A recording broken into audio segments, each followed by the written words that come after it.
Maatii keessan bakka barbaadanii fi iddoo jiranitti saapiraayiz godhuu yookiin gammachiisuu yoo barbaaddan haala yeroo gannaa rakkisaa ta'e kanaan bituuf ni dandeettanii meeshaalee barbaaddanii waan mana keessa hunda Assalaamu alaikum warahmatullaahi wabarakaatu. Ashama harka fuunee Oromoo koo guutuu jirra jirtu amantiif kutaan osoo hin qoodin gaafilee namoota hedduuti. Viidiyoon asitti argitan kun gaafii keessan jalaabiibaa akkasuma mootuyyuu bifa barbaaddanii fi akka barbaadanitti isinii hodhisiisuu ni danda'a. Akkasuma mootuyyuu ajajachuu ni dandeettanii.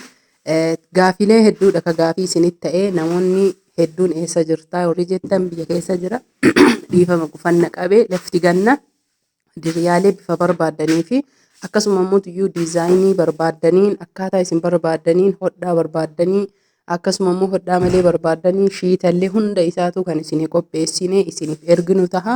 Warroonni bakka fakkeenyaaf akka Amboo geessitanii biyya barbaaddan geessitanii jettan hunda guutuu Oromiyaa keessaa isiniif geessina jennee jirra. Gaafii hedduudha kan qabdan hundi keessan hanga gaafii keessan ammootu namni yoo wal fakkaate nama hedduu ta'e isinii deebisuuf agasiif lakkoofsa kanaan bilbiltanii ajajachuun dagatinaa. Ammaaf yoo waatsaappiin isin dide telegiraamiif iimoodhaan na dubbisa. Lakkoofsi duwwaa 978157275 irra isinii deebi'a. Duwwaa 978157275 na dubbisa.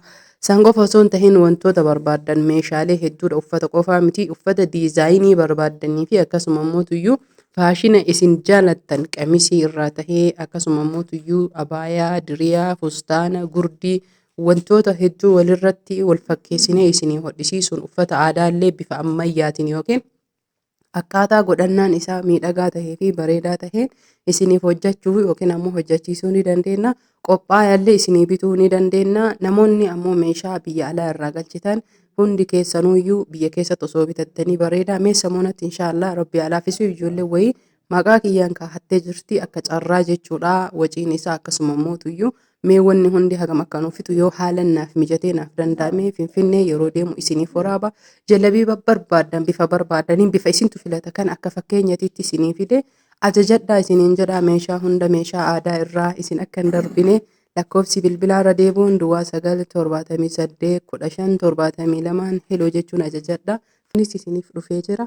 Maatii keessan bakka barbaaddanii fi iddoo jiranitti saapiraayiz godhuu yookiin gammachiisuu yoo barbaaddan haala yeroo gannaa rakkisaa ta'e kanaan bituuf ni dandeettanii meeshaalee barbaaddanii waan mana keessa hunda isaa ajajachuuf lakkoofsa bilbilaa duwwaa 9 irra deebiin sirriitti dhageeffadha. Duwwaa 978157275 amma sirra isinii deebi'a. Duwwaa